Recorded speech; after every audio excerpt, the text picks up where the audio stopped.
China hopes that the Iranian government and people can overcome the current difficulties and maintain national stability. We have always opposed interference in other countries' internal affairs and have consistently advocated that the sovereignty and security of all countries should be fully protected under international law. We oppose the use of force or the threat of force in international relations. We call on all parties to do more to promote peace and stability in the Middle East.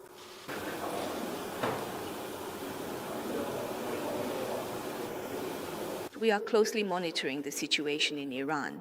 At present, we have not received any reports of Chinese citizens being injured or killed in Iran.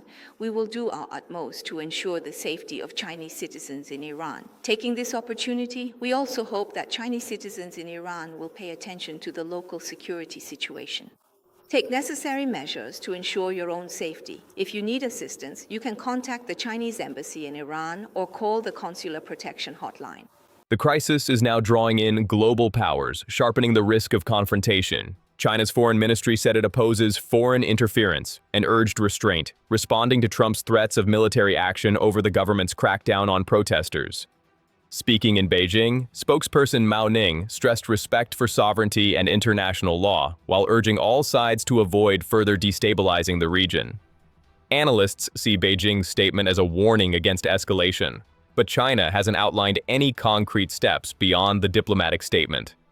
Beijing frames its position around sovereignty and non-interference, arguing outside pressure worsens crises. For China, this position is consistent with its broader foreign policy approach. Inside the country, the government insists it is firmly in control.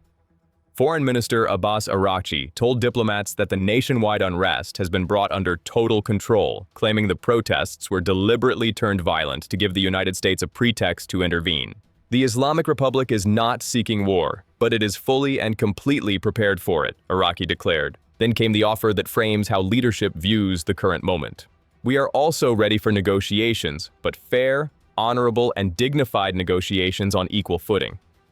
The statement captures the government's dual message: strength and openness, defiance and diplomacy. It rejects American pressure while leaving the door open for dialogue, on terms that preserve dignity and sovereignty, according to the government's framing. Rights groups paint a different picture of what is happening on the ground.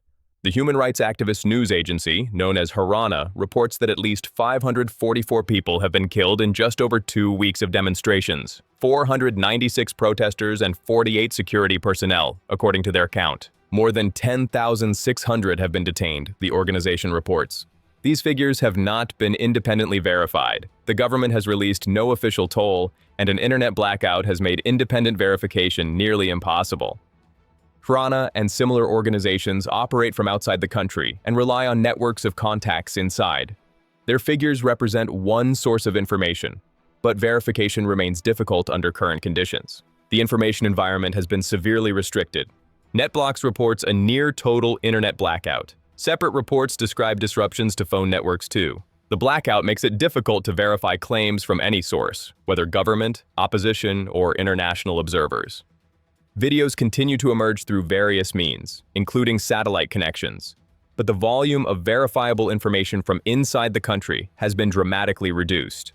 For the government, the blackout serves multiple purposes according to analysts: preventing protest coordination, limiting the flow of images to international media, and creating space for security operations. For rights groups and journalists, it creates an information vacuum that makes accurate reporting extremely difficult.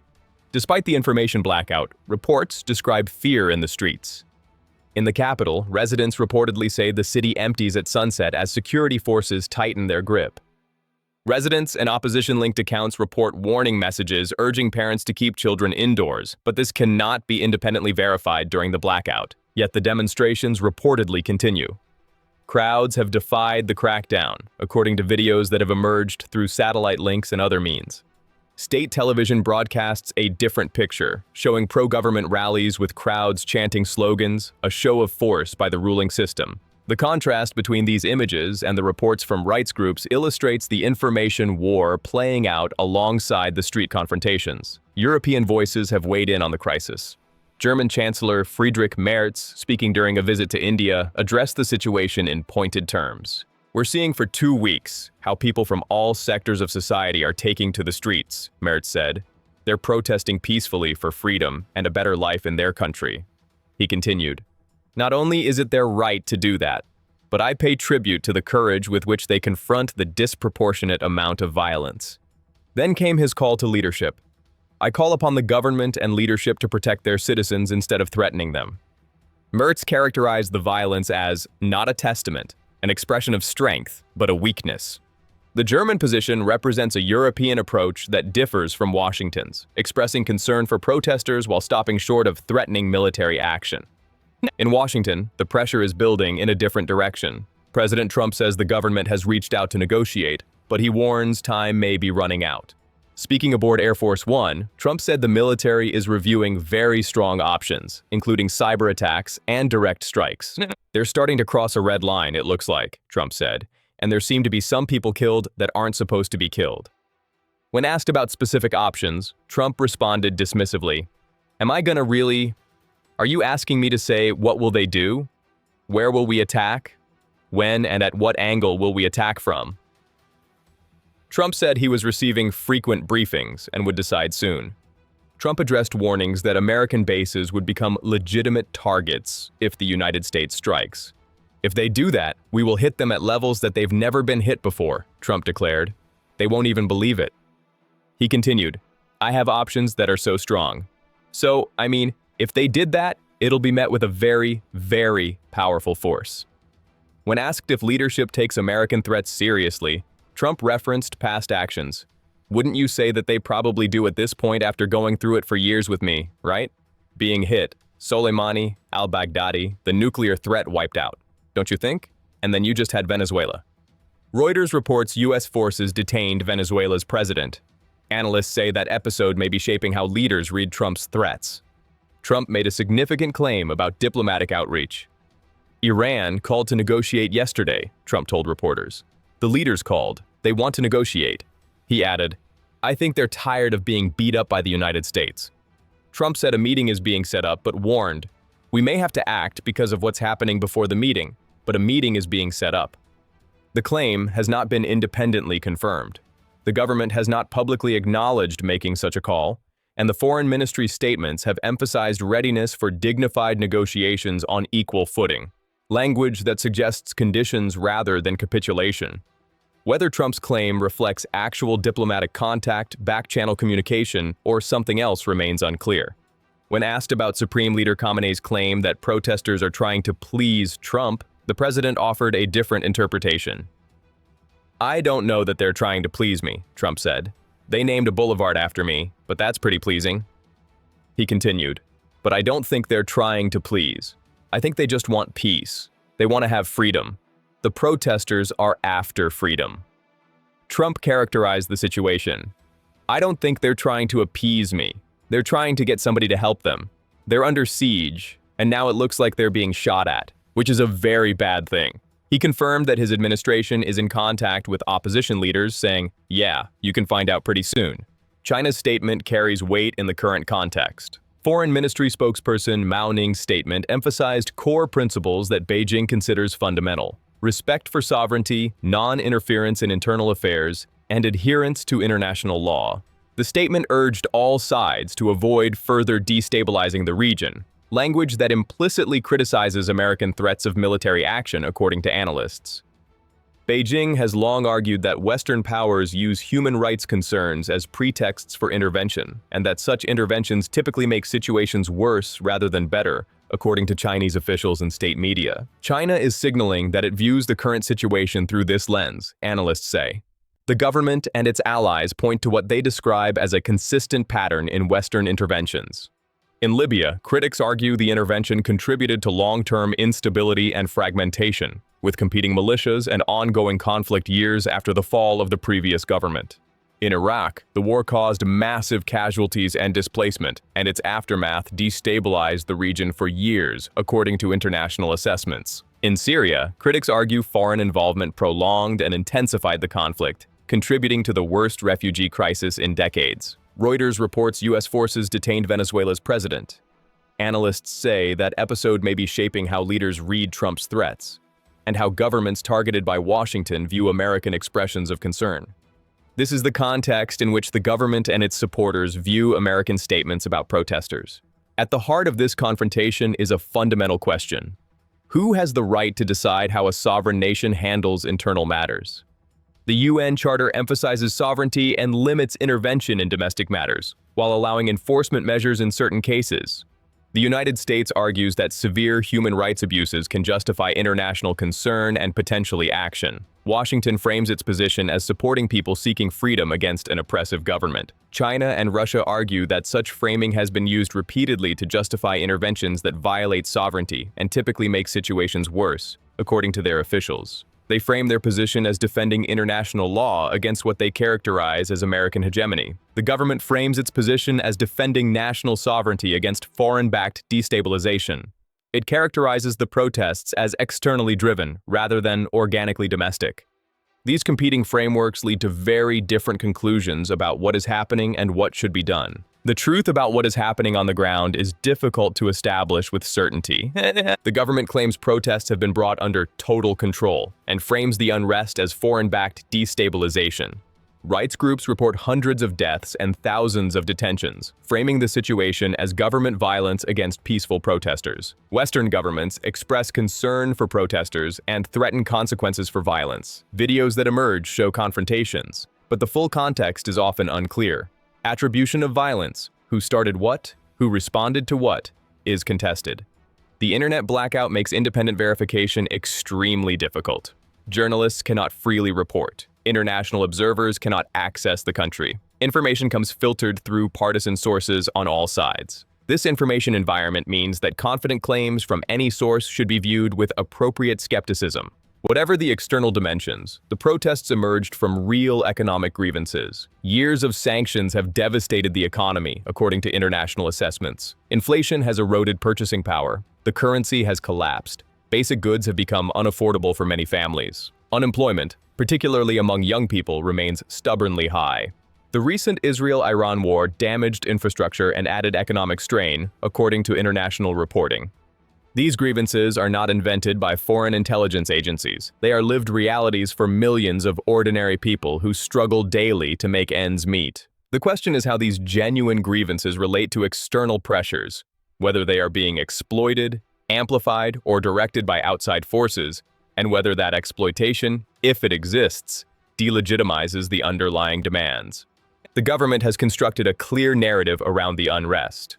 Leadership claims the protests are being steered by hostile foreign actors, primarily the United States and Israel. State media portrays detained individuals as agents, not activists.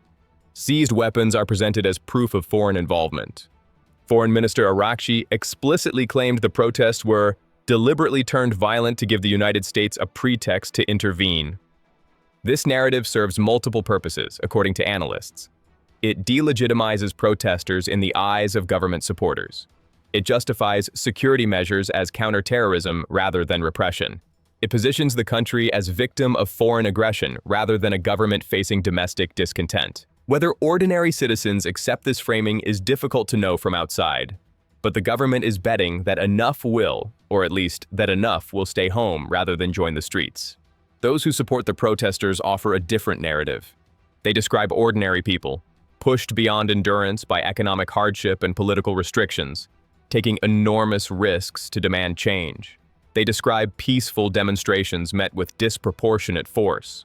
They describe courage in the face of a security apparatus with a documented history of harsh responses. Videos that emerge, despite the blackout, show crowds in the streets, confrontations with security forces, fires burning in the night. Opposition figures like Reza Pahlavi, the exiled crown prince, have called for demonstrations and praised the turnout. This narrative frames the protests as authentic expressions of popular will, not foreign manipulation. The crisis has become a flashpoint for broader global competition. The United States positions itself as supporting freedom and democracy, threatening military action against a government it has long opposed. China positions itself as defending sovereignty and international law against what it characterizes as American interventionism. Russia, while less vocal in recent days, has significant interests in the country's stability and has historically coordinated with the government on regional matters. European countries express concern for protesters, while generally stopping short of supporting military action, a middle position that reflects their different calculations.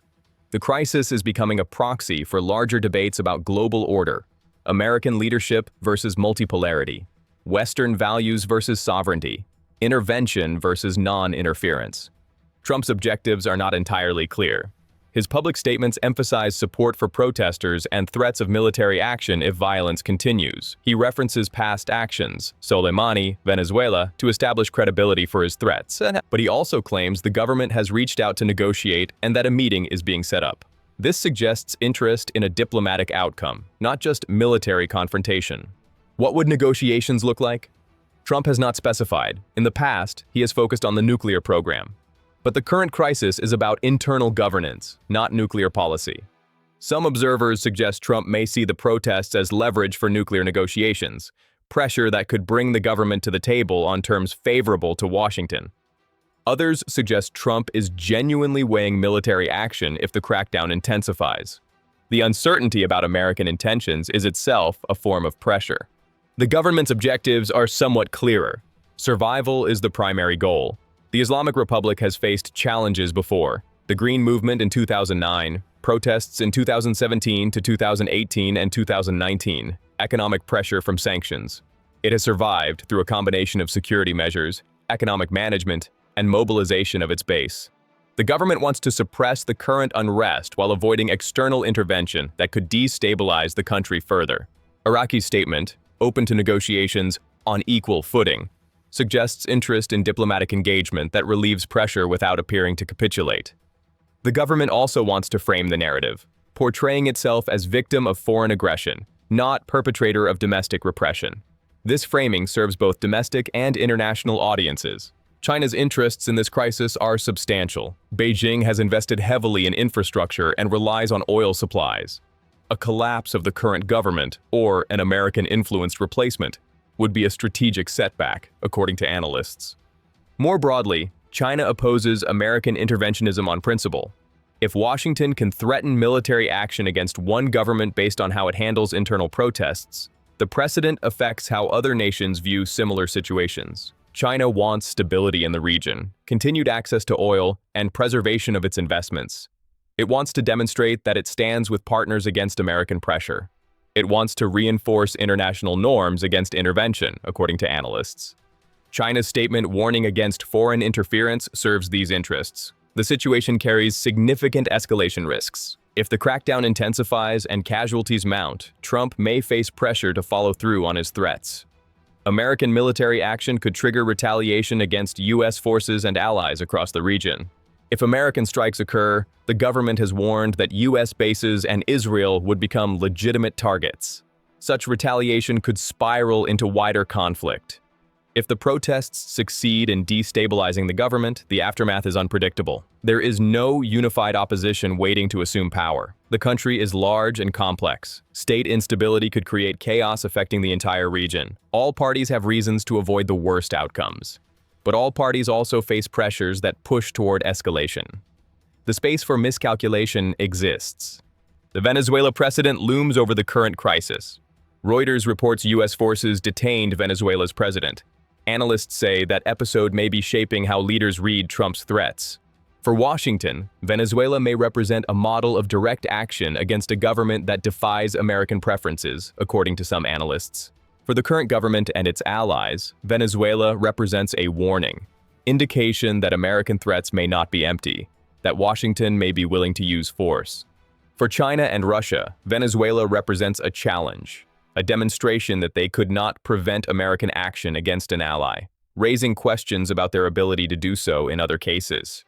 The Venezuela episode shapes calculations on all sides, according to analysts. It may make American threats seem more credible. It may make the government's situation seem more precarious. The crisis unfolds against a backdrop of shifting global dynamics. For decades, American power meant that Washington could significantly influence outcomes in regional crises. American sanctions, American military capability, and American diplomatic pressure were decisive factors. That dominance is being challenged, according to analysts. China's economic rise has created alternative partnerships. Russia's military resurgence has created alternative security options. Countries seeking to resist American pressure have more options than before. The current crisis tests these alternatives. Can China and Russia provide meaningful support to a partner under American pressure? Can they offer economic relief to counter sanctions? Can they provide diplomatic cover against international isolation? The answers will shape not just this crisis, but the broader trajectory of global dynamics. Lost in geopolitical calculations are the people on the streets. Whatever the external dimensions, ordinary citizens are taking enormous risks. They face detention, harsh treatment, and severe legal consequences. They are defying a security apparatus that has responded severely to dissent in the past. Their motivations are varied. Some want economic relief, some want political freedom, some want fundamental change to the system, some may be influenced by external messaging. Most are probably driven by personal grievances and local circumstances. Whether their courage will be rewarded with genuine change, or exploited for geopolitical purposes they did not choose, remains the tragic uncertainty at the heart of this crisis.